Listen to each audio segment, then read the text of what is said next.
I am Allison. I'm 32 years old, and for the past 3 weeks, a single event has been circling in my mind like a storm cloud I couldn't outrun: the family meeting. Not just any family meeting. The family meeting. The kind where every polite smile hides a judgment, every helpful suggestion is dipped in condescension, and where I'm reminded, without anyone having to say it outright, that in their eyes, I never measured up. My brother David, the golden boy in our parents' eyes. Perfect career, perfect suits, perfect life.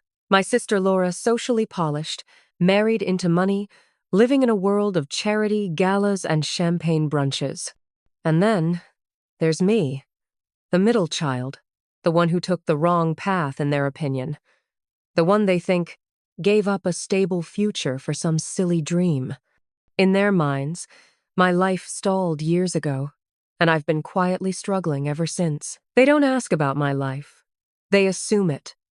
They've built a story about me, and they repeat it to each other so often, they've started believing it's the truth. To them, I'm the sibling who can't quite keep up. The one who might need a little help. The one who should be grateful for whatever scraps of opportunity they think to throw my way. And today? That's exactly what I expect to face. A room full of my family discussing how we'll cover the cost of Mom and Dad's care, with an unspoken understanding that I will contribute whatever I can manage, which, in their minds, will be next to nothing. What they don't know is that I could write a check for everything they need: years of premium care, in the best facility in the country, and never notice the dent in my accounts. They don't know because I never told them. I let them believe I was living modestly, sometimes even struggling, because it was easier than explaining my success to people who would never understand it. But today, that changes. Not with an argument, not with raised voices, and definitely not with a spreadsheet. Today, I'm going to let them keep talking, keep assuming, until the sound of rotor blades over the roof stops their conversation cold. They called this meeting to talk about how poor they think I am. By the time it ends, they'll be standing on the front lawn, watching me climb into a helicopter, and in that moment, for the first time in years, they'll finally see me. 1. The arrival. The morning of the meeting, I stood in front of my closet, staring at two very different worlds hanging side by side.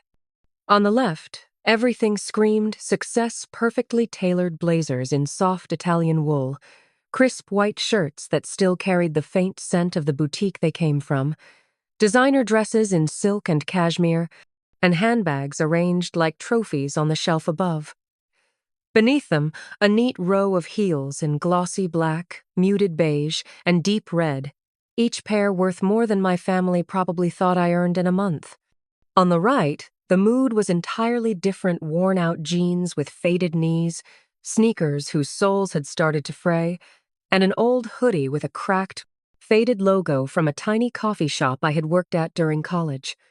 The fabric was soft from years of washing, the cuffs stretched out, the color dulled from black to a washed-out charcoal. I let my eyes drift from one side to the other, knowing the choice I made would set the tone for the entire day. If I dressed for who I truly was now, every conversation would turn into a grilling about my sudden success. But if I dressed for the version of me my family believed in, the one just getting by, then they would see exactly what they expected to see. Without hesitation, I reached for the hoodie. Pulling my hair back into a low ponytail, I didn't bother with makeup or jewelry. I tossed a few modest, worn-looking clothes into a scuffed duffel bag I kept for gym trips, the kind of bag that sagged under its own weight and had a stubborn zipper that stuck halfway. My sleek black luxury SUV sat waiting in the driveway, its polished surface reflecting the morning sun, but I didn't even touch the keys. Instead, I booked a simple taxi from the airport to Laura's house. No chauffeur, no private car service. Just exactly what they expected of me. When the taxi pulled into Laura's pristine driveway, the contrast was almost comical. A dull yellow cab surrounded by gleaming cars that looked like they belonged in a dealership showroom. I stepped out, duffel bag slung over my shoulder, and rang the doorbell. Laura opened the door almost instantly, dressed in a cream blouse and gold jewelry that caught the light.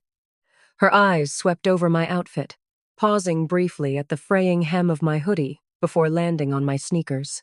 "Oh, casual today," she said, her lips curving into a smile that didn't quite reach her eyes.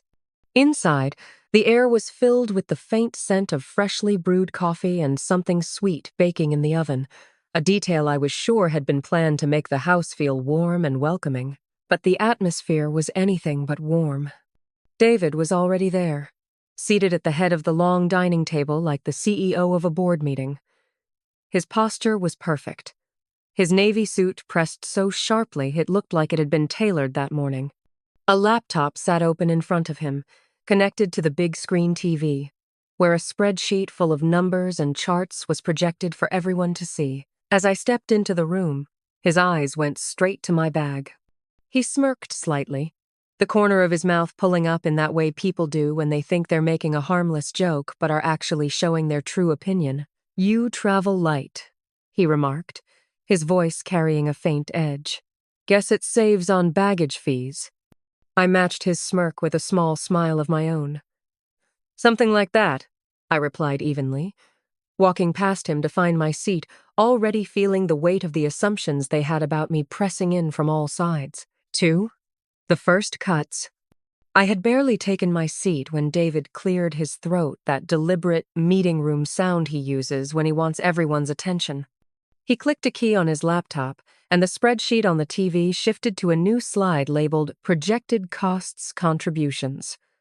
It was laid out like a corporate proposal, complete with color-coded columns and bold red numbers in the corner. "We've done a lot of research," he began, his voice smooth, as if he were speaking to a group of investors instead of his own family. "Mom and Dad need a facility that offers top-quality care, especially with Dad's memory issues getting worse. We want the best for them, not just the basics." Laura, sitting beside him in a pale pink cardigan and perfectly matching lipstick, nodded earnestly. "We've narrowed it down to 2 places. Both have excellent reputations. Private rooms, well-trained staff, beautiful grounds. They'd be happy there." It all sounded good until I noticed the way their eyes kept drifting toward me, like they were waiting for a reaction. I stayed quiet, letting them keep going. David tapped the keyboard again, and now a set of numbers filled the screen. "Here's the reality," he said, leaning back slightly in his chair. "Even with their retirement savings and Medicare coverage, there's a shortfall of about $1,500 a month. That's what we, as a family, need to cover." Before I could say anything, Laura jumped in, her tone gentle, almost rehearsed. "David and I have already talked it over. We can take on most of it, of course. If you can manage. Maybe $200 a month? If you can manage." The words slipped out of her mouth so casually, like she was suggesting I chip in for pizza delivery instead of talking about our parents' care. "And if that's too much," she added quickly, "there's a part-time position opening up at the community center. Flexible hours, steady pay.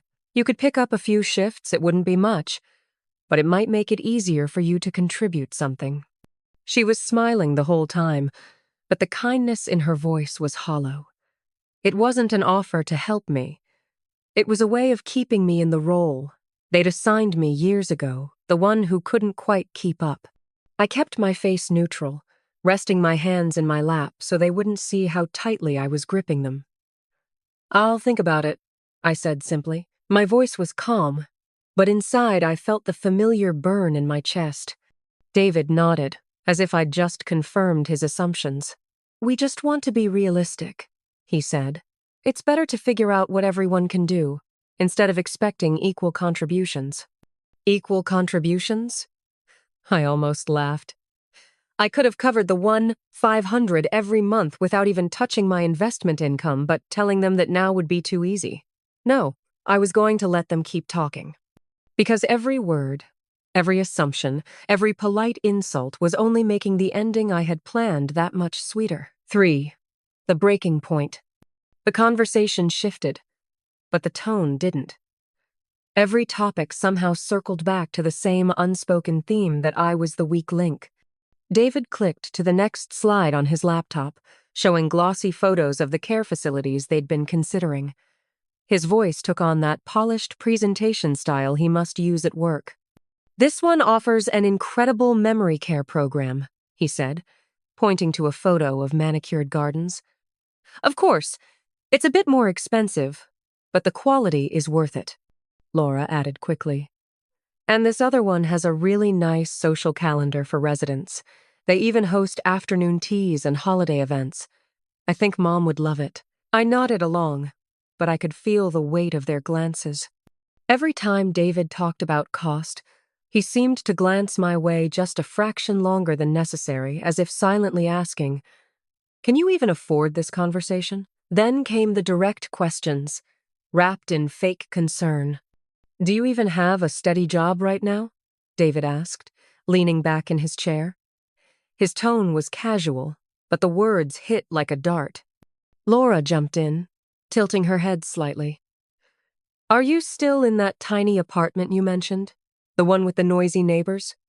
I didn't remember mentioning anything of the sort.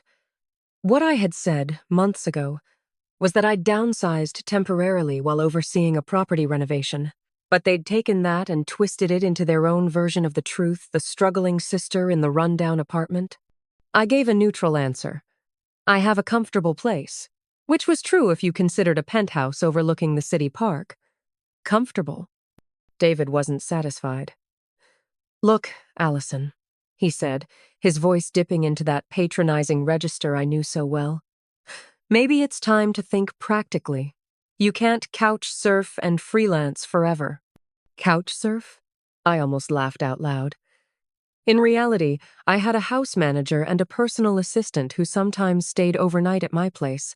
But in their minds, I was bouncing between borrowed couches, clutching my laptop, scraping together small gigs to make rent. It was almost impressive how they could take a few vague details and build an entire, completely wrong narrative around them.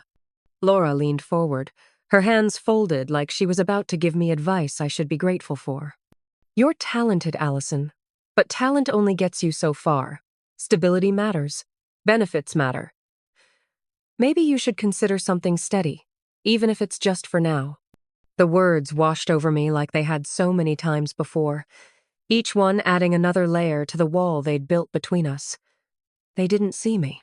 They saw the version of me they'd decided on years ago, and nothing I said seemed to change that. Then David said it, the comment that tipped the scale. "Being comfortable and being secure are two very different things, Allison," he said, his eyes locked on mine. "At some point, you need to grow up and think practically." There it was, the condescension, the judgment, the assumption that I was some naive dreamer who couldn't handle real life. Inside, I felt something shift, not anger exactly, but a quiet, sharp certainty. They were never going to see me clearly unless I made them. And when I did, it wasn't going to be with an argument. It was going to be with something they couldn't ignore, something that would shatter their picture of me in an instant. I leaned back in my chair, letting their words hang in the air for a moment longer. Then, without a word, I reached for my phone. The call.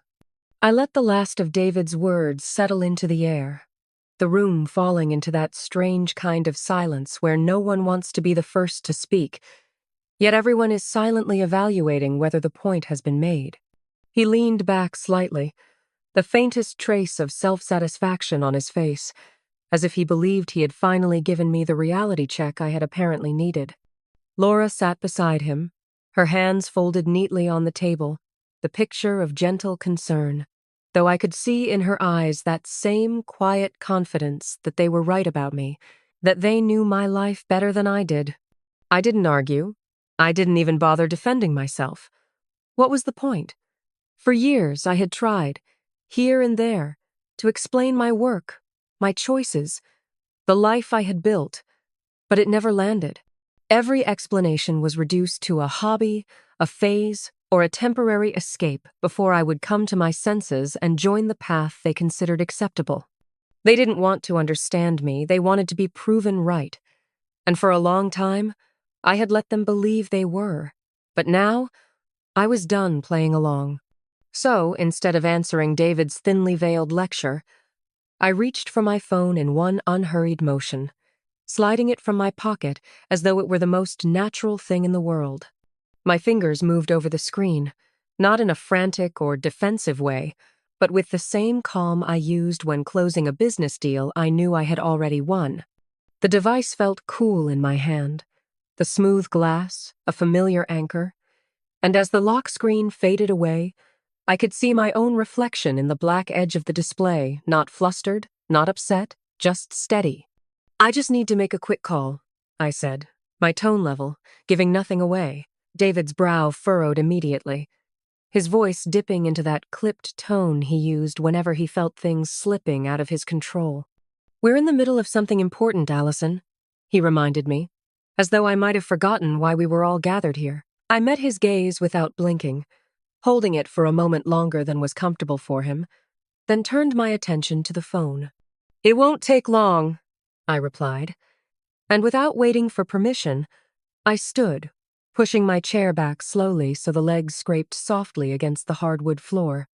The sound seemed louder in the quiet room, pulling every pair of eyes toward me as I walked toward the sliding glass doors that led out to the patio.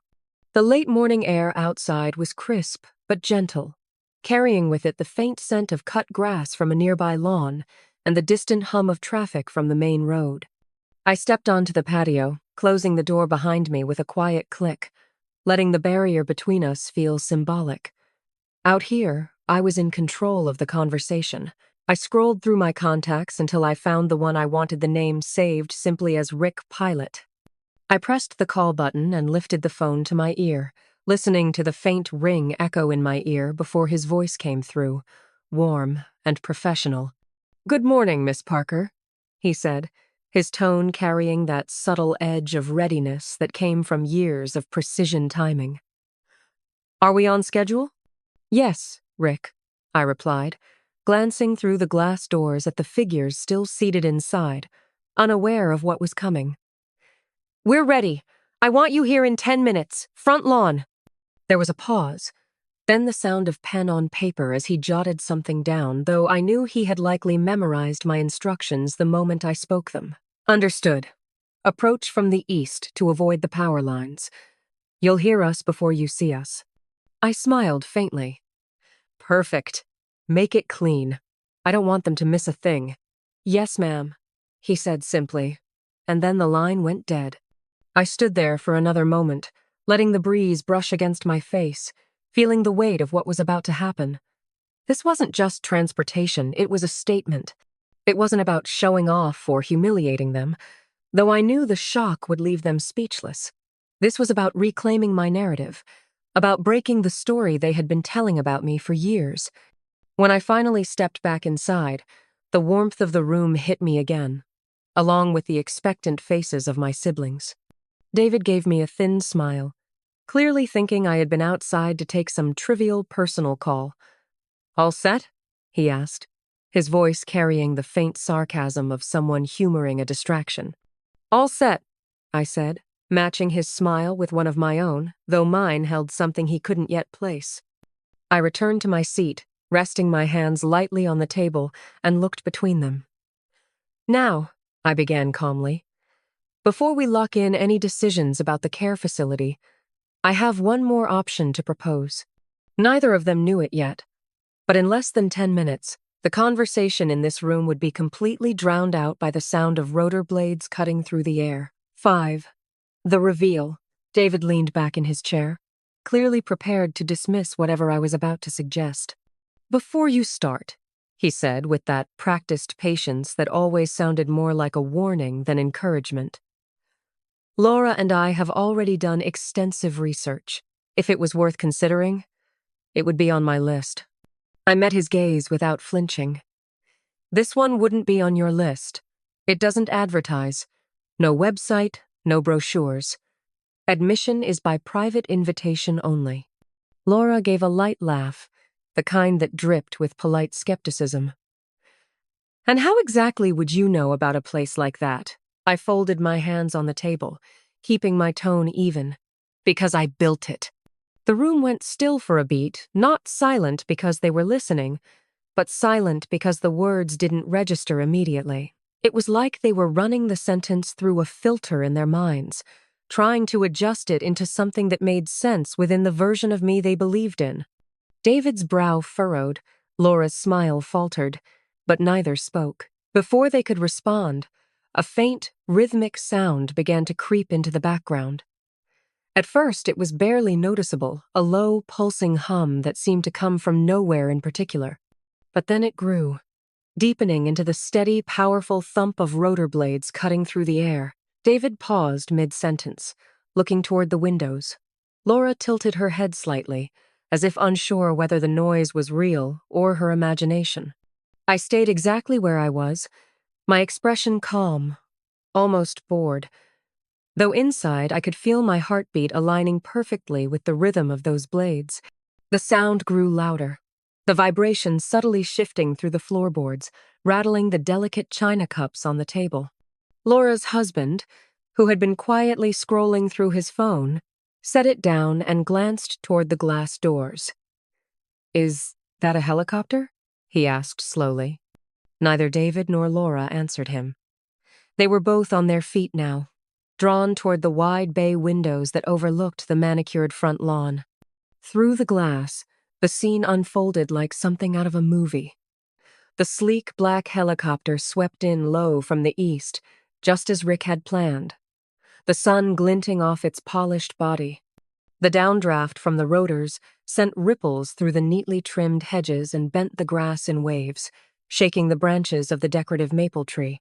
Laura instinctively stepped back from the window, shielding her hair with one hand even though we were still inside. David just stood there, arms crossed, trying to mask his surprise but failing miserably. His jaw had tightened, his shoulders rigid, the posture of a man who suddenly realizes the ground beneath him isn't as solid as he thought. "That," I said softly, pushing my chair back and rising to my feet, "would be my ride." I didn't rush. I didn't grandstand. I simply walked toward the glass doors, the steady thump of the rotors filling every pause in the room, drowning out any words they might have found. My duffel bag, the scuffed, unimpressive one I'd carried in, was slung casually over my shoulder. When I reached the door, I glanced back at them. Laura's eyes were wide, her mouth just barely open. David's expression was unreadable, caught between disbelief and the frantic mental math of trying to piece together what this meant. "You're welcome to join me," I said, my voice calm but carrying enough weight to hang in the air. "We can continue this meeting somewhere more comfortable." I stepped outside, and the full force of the helicopter's downdraft hit me warm air from the engines mingled with the sharp scent of grass, tugging at my ponytail and flapping the hem of my hoodie. The pilot, Rick, stood just outside the open door of the aircraft, one hand lifted in a precise, professional wave. Behind me, I could feel them watching, not just looking, but watching in the way people do when their understanding of someone shifts so drastically they can't yet decide what to think. For years, they had been so certain about who I was, about what I was capable of, and now, in a single moment, that certainty was gone. I climbed into the cabin, the leather seats cool against my skin despite the heat outside, and fastened the belt across my lap. Rick leaned in just enough for me to hear him over the noise. "Ready when you are, Miss Parker." I looked out through the glass one more time, catching the frozen figures on the lawn. "Let's go," I said. The rotors roared, the ground fell away, and as the helicopter lifted into the bright blue sky, I caught one last glimpse of them still standing there, still staring up, the wind from the blades pulling at their clothes and hair, as if the air itself was trying to sweep away the story they'd been telling about me for all these years. 6. The shift. The helicopter's hum softened as we rose higher, the familiar streets below shrinking until they looked like miniature models, perfect, neat, and powerless to touch me anymore. The houses became rows of toy-like rooftops, the trees a wash of green swaying beneath the summer sun. In the cabin, the air smelled faintly of leather and aviation fuel. The steady vibration beneath my feet, a reminder of how far I had come from the person they still believed me to be. I glanced out the tinted window and saw them still in the same spot on the front lawn, small figures now, frozen in place. Laura's cream blouse fluttered in the wind, her hair whipping across her face despite her attempt to smooth it down. David stood rigid, one hand shielding his eyes from the sun, the other still buried in his pocket, as if gripping the last fragments of his certainty about me. Even from this distance, I could sense the disbelief radiating from them, the kind that shakes something deep in a person, the kind you can't cover with a polite smile. Rick's voice came through my headset, calm and steady. ETA to the estate. 12 minutes. Approach from the west, like you asked. The gardens will be in full view when we land. Perfect, I replied. My tone was even, but inside, a mixture of anticipation and quiet satisfaction began to build. This wasn't about showing off, it was about taking them out of their carefully curated comfort zone and putting them somewhere they couldn't pretend not to see me for who I was. The landscape began to change as we moved further from the city. Paved streets gave way to winding country roads, clusters of houses breaking apart into open fields, and thick stretches of forest. The late morning sun glinted off a small river that curved lazily through the valley, its surface broken by the occasional ripple of wind. And then, as we crested a line of trees, the estate came into view. Even after months of living here part-time, the sight still struck me. 30 acres of rolling green, framed by tall oaks and maple trees, with the main house at its heart, a restored historic mansion in soft gray stone, its facade wrapped in climbing ivy, tall windows reflecting the sunlight. Beyond it, the lake shimmered like polished glass, the water so still it mirrored the sky perfectly.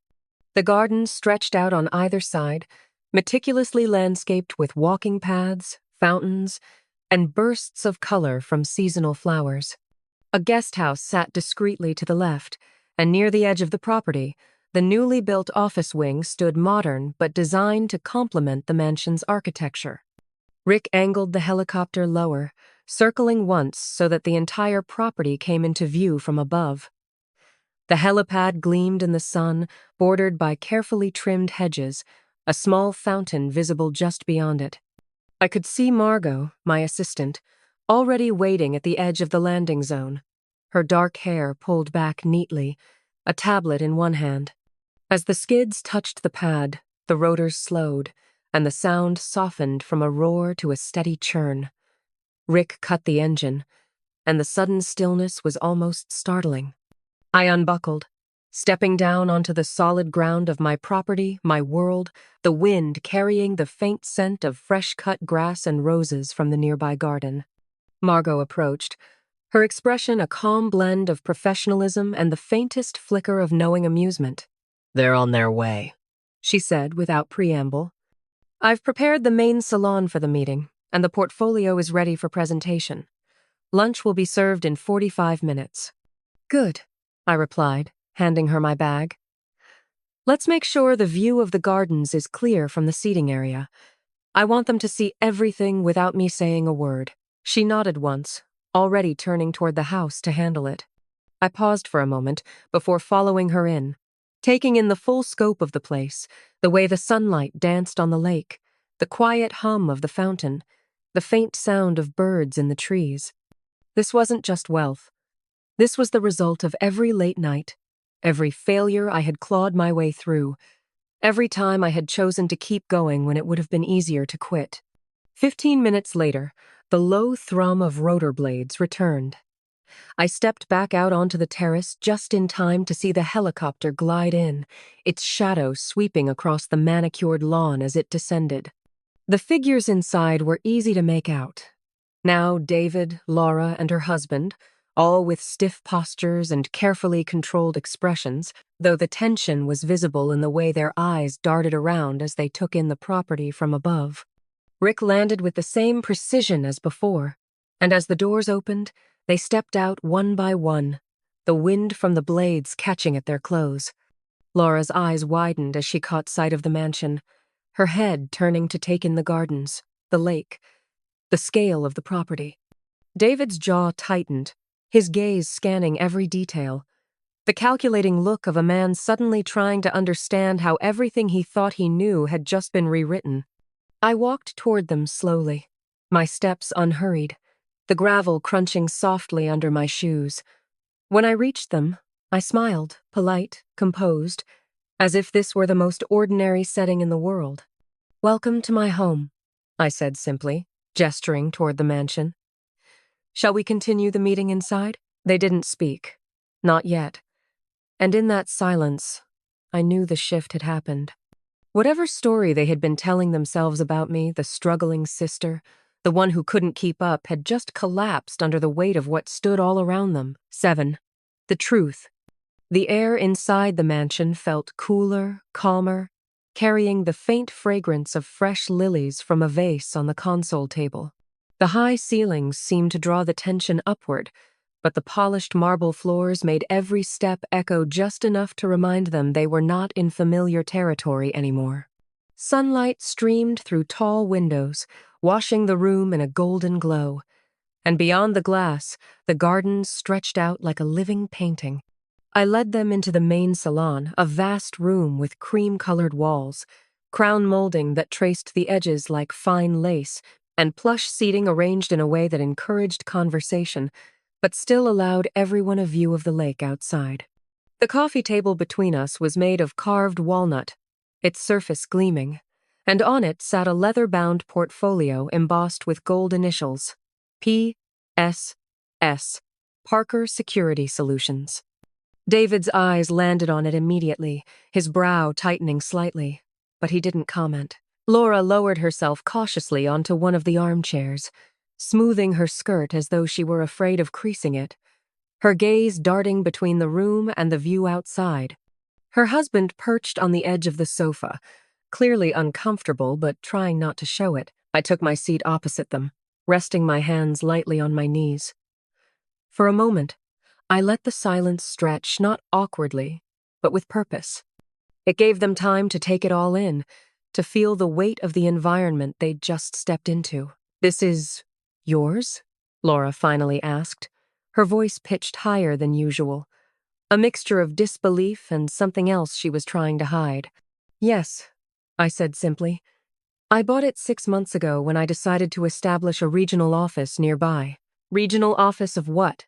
David asked sharply, his tone clipped, as if bracing himself for an answer he might not like. I met his gaze evenly. "Of my company." I reached forward, opened the portfolio, and turned it so they could see the first page, a formal document bearing the Parker Security Solutions logo and the corporate acquisition agreement. Laura leaned in slightly, squinting at the print. David stayed where he was, his eyes flicking quickly over the page before looking back at me. "Parker Security Solutions," he repeated slowly. "And what exactly is that?" "A cybersecurity firm," I replied. "I founded it 8 years ago. We specialize in data protection systems for small to mid-sized businesses. 3 years ago, we patented a protocol that changed the industry. 6 months ago, we were acquired by Nexus Technologies for just over $50 million.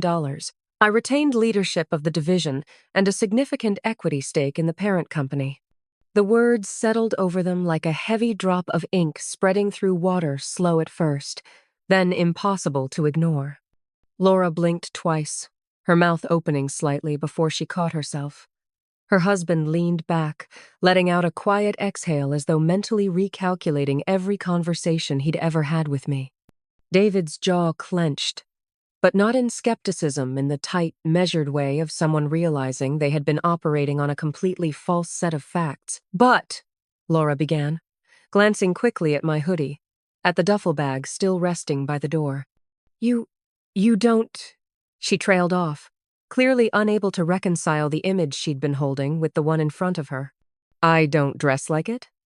I finished for her, my tone calm but not unkind. "I don't live in a way that fits your version of success? That's because I live simply by choice, not necessity." I drive a 10-year-old car because I like it. I fly commercial most of the time because I prefer privacy. I wear what's comfortable, and when I spend, it's on things that matter to me, like this estate, like my company, like the Westbrook Foundation. David's head tilted slightly. The foundation? I nodded, flipping to another section of the portfolio. Inside were photographs of a sprawling, modern elder care facility. Airy rooms with large windows, landscaped courtyards, therapy rooms, and specialized memory care spaces.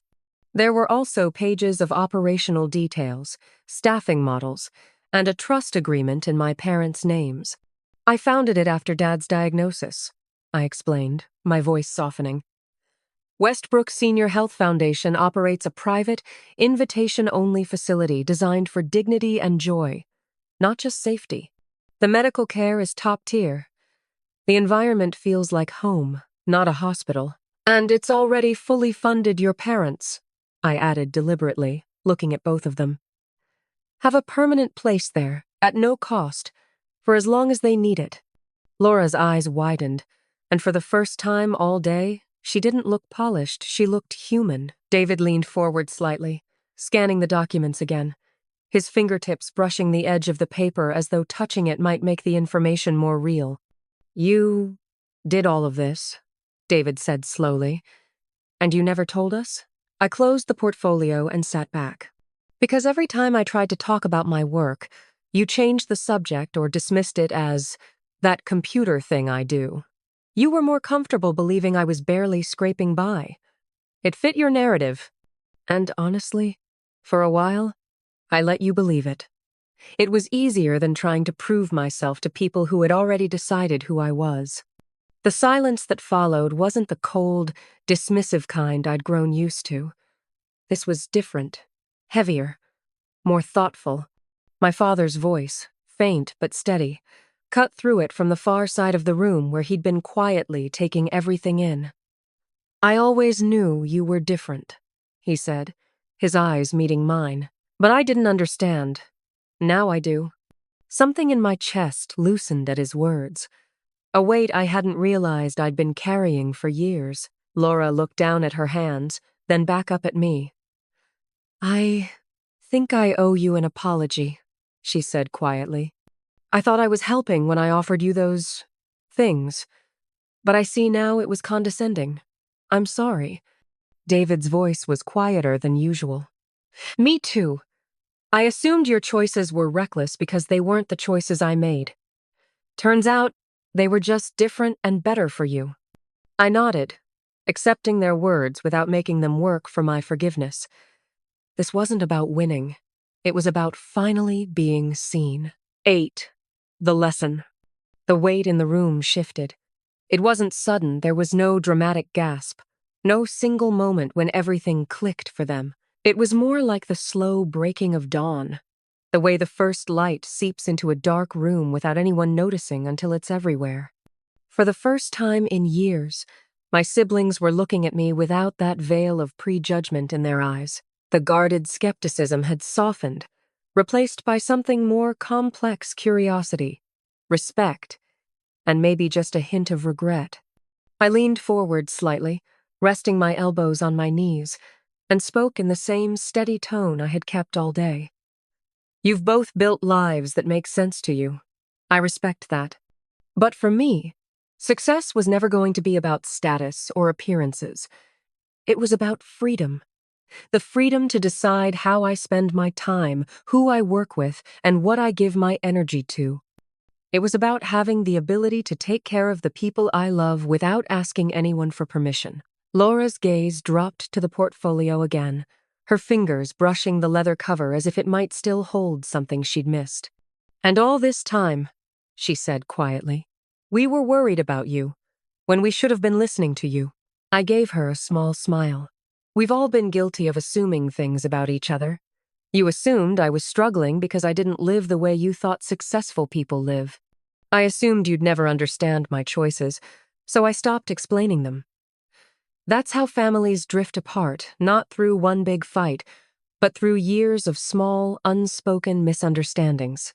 David sat back in his chair, his arms no longer crossed, his expression thoughtful. "I think I needed you to fail," he admitted, the words slow and careful, as though tasting them before letting them out.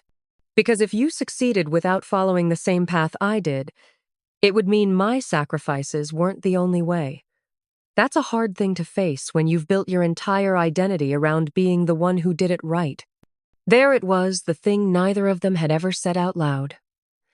And for a moment, the room was quiet again, but not in the cold, uncomfortable way it had been earlier. This was a silence with space in it, a place where something new could grow. I reached for the folder again and slid it across the table toward David and Laura. "The point isn't whether I could pay for Mom and Dad's care on my own. I can, and I will. The point is that we should be making these decisions together, as equals. No more quiet judgments, no more assuming what each other is capable of. If we're going to be a family, it has to be built on truth, not the roles we've assigned each other." Laura's voice was soft, almost hesitant. "You really would cover it all? Every cost?" "Without hesitation," I said. "Not because I want to prove something, but because I can, and because it's the right thing to do." David exhaled slowly, nodding once, as if accepting the terms of an unspoken agreement. "Then maybe we start over," he said. I sat back, feeling the weight in my chest finally begin to lift. "Starting over sounds good," I replied. We spent the next hour walking through the property. I showed them the guest suites, the gardens, and the office wing where a small team was already working on regional projects. At first, the conversation was tentative, but as we moved from room to room, it began to flow more easily. Laura asked questions about the business, genuine ones this time, not the surface level, "what is it you do again?" kind. David wanted to know about the early years, about the failures I'd never talked about, and for once, he listened without trying to give advice. By the time we circled back to the salon, the tension had eased into something almost warm. There was still a long way to go. Years of habits don't disappear in an afternoon, but the walls we'd built between us had cracks now, and through those cracks, something better could take root. As the sun dipped lower, painting the lake in shades of gold and rose, we sat together on the terrace. Mom and Dad were resting upstairs, unaware of how much had shifted in just a few hours. I looked at my brother and sister, both lost in their own thoughts, and realized that the victory wasn't the helicopter, or the estate, or even the reveal of my company's success. The real victory was this being seen, finally, for who I was, without having to explain, justify, or perform. The helicopter might have gotten their attention, but it was the truth, plain and unvarnished, that had changed everything. I took a slow breath, letting the evening air fill my lungs, and thought about how long it had taken to get here. Years of silence, years of letting them believe the wrong story. And now, for the first time, I had the chance to write a new one together. "Next Sunday," Laura said suddenly, breaking the quiet. "Come to my place for dinner. No agenda, no spreadsheets, just family." I smiled. "I'd like that." David lifted his glass slightly in a small toast. "To starting over," he said. We clinked glasses, the sound sharp but light, and as I looked out over the water, I realized that true wealth had nothing to do with what you could land on your front lawn. It was about moments like this when you could be fully yourself and still be welcomed at the table. 9. Closing scene. The next morning, sunlight poured into the estate's breakfast room, spilling across the polished table where fresh coffee steamed in white porcelain cups and plates of warm pastries sat waiting. The air felt different, lighter, somehow as if the conversations from the day before had left the walls themselves changed. Mom and Dad joined us, Mom leaning on a cane but moving with more ease than I'd seen in months. Dad smiling faintly as he adjusted his glasses. They didn't know the full details of what had happened yesterday, but they could sense the difference. Families have a way of carrying tension like weather, and the storm that had been hovering for years seemed to have finally broken. Laura offered Mom a plate of croissants without the usual air of control, and David poured Dad's coffee without making it seem like a performance. Small gestures, but they told me more than words could have in that moment. As we ate, conversation flowed easily, not forced, not wrapped in judgment, but simply shared. Laura asked more questions about the Westbrook Foundation, not as a skeptic, but as someone who genuinely wanted to be involved. David spoke about some changes he'd been considering in his own life, ideas he'd never have admitted before. Even Mom asked, with a smile, if she could come visit my city office just to see where all the magic happens. Later, as they packed to leave, I walked them back to the helipad. This time, there was no shock, no stiff postures, no careful masks to hide what they were feeling. There was, instead, a quiet kind of respect, the kind that doesn't need to be announced to be real. The helicopter lifted off, carrying them away over the gardens and the lake, and I stood there watching until it became a small, dark shape against the bright morning sky. For the first time in years, I didn't watch them go with the heavy knowledge that we were leaving things unsaid. Instead, I watched with a sense of possibility of what could grow from here if we all kept doing the work. When the air was still again, I walked back through the gardens, the gravel crunching softly under my shoes. The roses were in bloom, their scent drifting in the breeze, and the lake shimmered in the distance like a sheet of glass. I thought about how easily this could have gone another way, how many times I'd been tempted to cut myself off completely, to stop showing up to family events, to let the distance grow until it became permanent. It would have been simpler. It would have protected me from the sting of being underestimated. But it also would have locked me into the very story they believed, the one where I had walked away because I couldn't handle the truth. The truth was, I could handle far more than they ever imagined. And maybe that's the point. Sometimes the people closest to you will underestimate you not because they're cruel, but because they've built an image of you in their minds that serves their own understanding of the world. Breaking that image isn't just about proving them wrong. It's about showing them there's more than one version of success, more than one way to build a life worth living. And here's the part I didn't expect. When you finally show them who you really are, you might also find out that they're carrying their own doubts and regrets. That the perfect paths they chose weren't as flawless as they seemed. And in that shared vulnerability, there's room for something new: honesty, respect, even love. So if you've ever been underestimated, dismissed, or quietly written off by people who should know you better, remember this. You don't have to shout to be heard. You don't have to convince them with words. Sometimes the most powerful statement you can make is to live your truth so fully, so unapologetically, that they have no choice but to see you. And when that moment comes, whether it's arriving in a helicopter, launching a business, walking into a room as the person they said you'd never become, don't let it just be about revenge. Let it be about connection. Let it be about rewriting the story together. Because in the end, true wealth isn't measured in dollars, properties, or the dramatic ways you can make an entrance. It's measured in the relationships where you can stand as your full self, free from the weight of old assumptions, and still be welcomed in. Now, I want to ask you, have you ever been underestimated by your own family? Have you ever had to prove yourself to people who thought they knew your limits? Share your story in the comments. Someone out there might need to hear it. And if my story resonated with you, don't forget to like, subscribe, and share this with someone who needs to be reminded that success comes in many forms. Because the loudest statement you'll ever make isn't what you say. It's what you become. 10. The private reflection. That night, the estate was silent in a way I rarely experienced. No distant hum of conversation from the guest rooms, no echo of footsteps in the halls. Just the soft rustle of the wind through the trees outside my window and the occasional crackle from the fireplace in the corner. I sat at my desk, a single lamp casting a warm pool of light over the surface. The leather portfolio, the same one I had slid across the table earlier, lay open in front of me. But I wasn't reading the documents.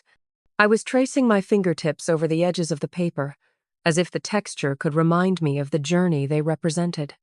Every page inside held a chapter of my life they had never seen. Contracts signed after sleepless nights. Bank transfers made with my heart in my throat, praying I'd calculated everything right. Handwritten notes from mentors who believed in me when I barely believed in myself. And yes, the rejection letters, the deals that collapsed at the last minute, the days when I sat in a tiny rented office wondering if I'd made the biggest mistake of my life.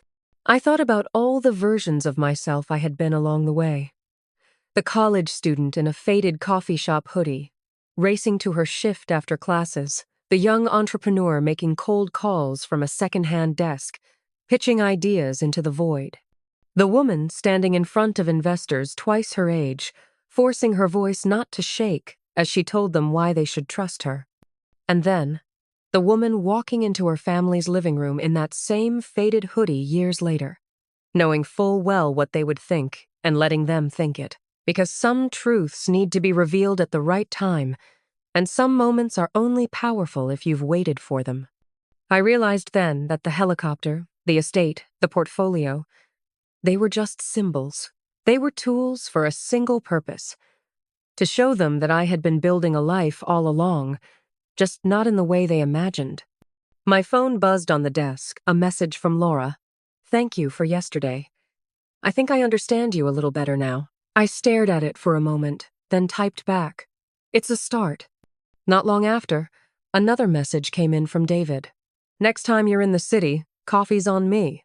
No spreadsheets." I smiled, not the satisfied smile of someone who had won, but the quieter smile of someone who knew the game had changed. The balance between us had shifted, but in a way that didn't just lift me up, it leveled the ground beneath all of us. I closed the portfolio and leaned back in my chair, watching the firelight flicker against the walls. For years, I had carried the weight of their assumptions, letting it sit on my shoulders like a constant reminder of what they thought I wasn't. Now, that weight was gone. But here's the thing no one tells you about moments like this: proving them wrong is only the beginning. The real challenge is what you do after the dust settles. Do you let it turn into quiet resentment, keeping score for the rest of your life? Or do you let it be a door, one that opens into something better? For me, the choice was clear. I reached for my journal, the one I kept, not for business notes, but for moments like this. I wrote one sentence: "The loudest victories are the ones you win without shouting." And as the fire burned lower, I realized that maybe the greatest luxury I had wasn't the estate, or the business, or the helicopter. It was the ability to look in the mirror, see the person I had become, and know that every step, every risk, every setback, every lonely night had been worth it. Because in the end, success isn't about who notices when you arrive. It's about who you are when the room is empty, and there's no one left to impress. 11. Final narrator note. You know, when I look back at this whole story, I realize it was never just about a family meeting, a helicopter, or even proving a point. It was about something far more personal, something I think you might recognize in your own life. We all carry labels. Some are given to us when we're too young to understand them. Others are whispered behind our backs, repeated enough times that they start to feel like truth. The quiet one, the failure, the one who never quite made it. And sometimes, those labels come from the very people we expect to believe in us the most, our own families.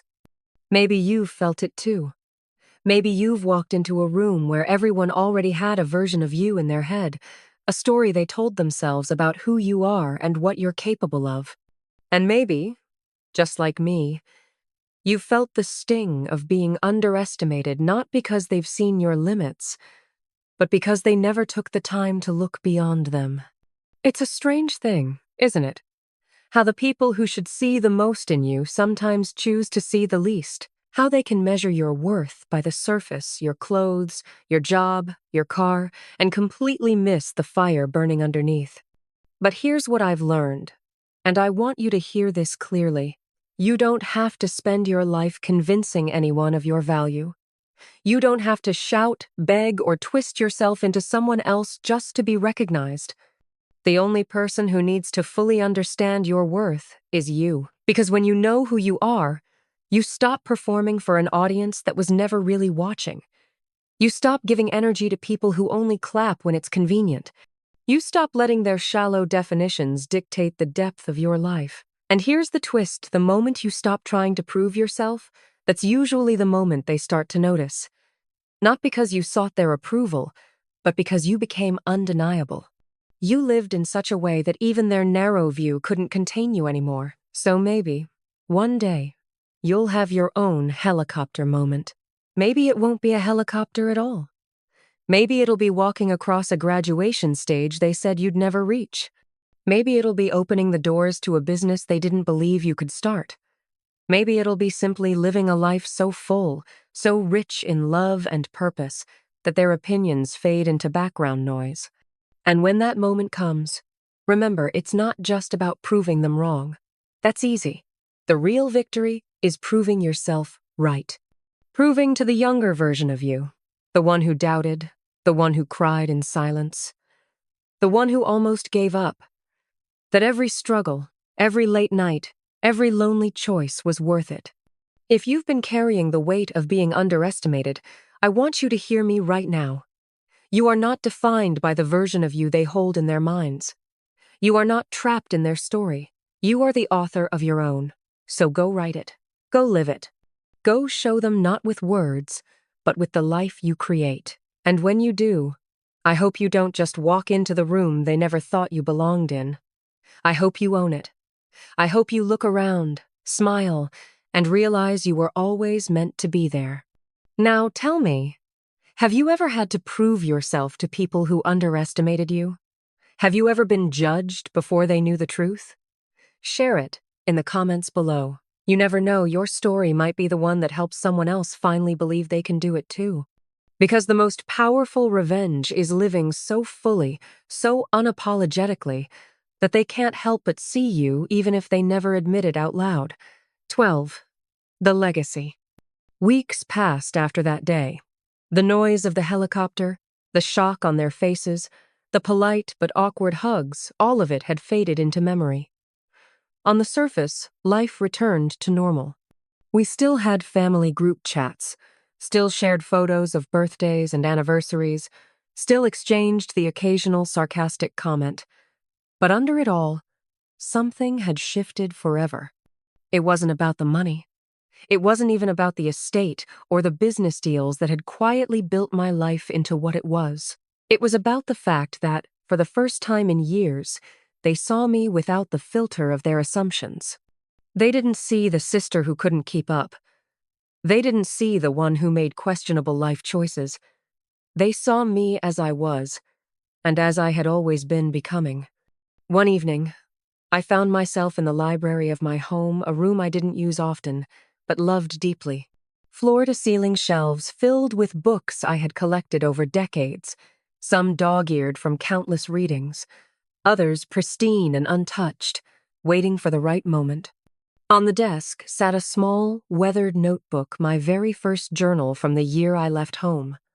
I picked it up and flipped through the pages, my own handwriting staring back at me from another lifetime. There it was, a list written in faded ink, things I will do one day. It was a list of dreams so big they almost felt childish. Build a business from scratch, travel to 5 continents, buy a home that feels like a sanctuary, help my parents retire without worry, earn the kind of respect that doesn't need to be announced. One by one, I realized, I had crossed them all off, not because I set out to prove anything to my family, but because I refused to abandon that younger version of me who believed it was possible. I thought about legacy, how it's so often mistaken for what you leave behind when you're gone. But really, legacy is what you build while you're here. It's the ripple effect of every choice you make, every risk you take, every quiet stand you make for yourself when no one else is watching. The truth is, the helicopter was never the legacy. It was just a moment, A loud, undeniable moment that forced them to see a truth I had been living all along. But the real legacy was in the years before that. The times I worked late while they assumed I was still figuring things out. The deals I negotiated over coffee while wearing that same faded hoodie. The friendships and partnerships I nurtured quietly until they bloomed into opportunities they couldn't have imagined for me. And maybe, just maybe, the legacy was also in what came after. A month after the meeting, I got a call from David. He asked for my opinion on a new project he was considering, not because he needed money, but because he valued my insight. That had never happened before. Laura invited me to a charity gala, introducing me to her friends not as my sister, Allison, but as the one who runs that company I told you about. She's brilliant. Little things, subtle shifts, signs that, even if they'd never admit it out loud, their image of me had changed permanently. But I realized something important that night in the library. None of this would have mattered if I had waited for their permission to start. If I had delayed my dreams until they believed in me, I would still be sitting at that same table, letting them define my story. That's the mistake so many people make. They think they have to be seen before they can become. They think recognition comes first and achievement second, but it's the other way around. You build in silence. You grow in the dark. And one day, you emerge so fully formed that the people who doubted you have no choice but to see you. I closed the journal, placed it back on the shelf, and took one last look at the room. The firelight flickered against the walls, casting long shadows that made the space feel timeless. And I thought maybe that's what legacy really is. Not the things they remember about you, but the truth you lived, even when no one was paying attention. Some people will always need a helicopter moment to believe in you. Others will believe long before that. But the most important person, the one who must believe first, is you. And once you do, the rest has a way of falling into place. In the end, this wasn't about showing off. It wasn't about rubbing success in anyone's face. It was about reclaiming the narrative they tried to write for me and replacing it with the truth I had been living all along. I didn't need their validation to succeed. I didn't need their applause to keep going. And neither do you. If there's one thing you take from my story, let it be this. Stop waiting for the people around you to see your worth before you start building. The world will always have people who underestimate you. The question is, will you let them be right? Or will you prove, first to yourself, that they were wrong all along? Don't waste your life trying to fit into the version of you they've decided is possible. Live so fully, so boldly, so unapologetically that their limited imagination can't even begin to contain your reality. And when your own helicopter moment comes, whatever that looks like for you, I hope you savor it. Not because it silences the doubters, but because it reminds you of every quiet step you took when no one was clapping. Because the sweetest victory isn't proving them wrong. It's proving yourself right.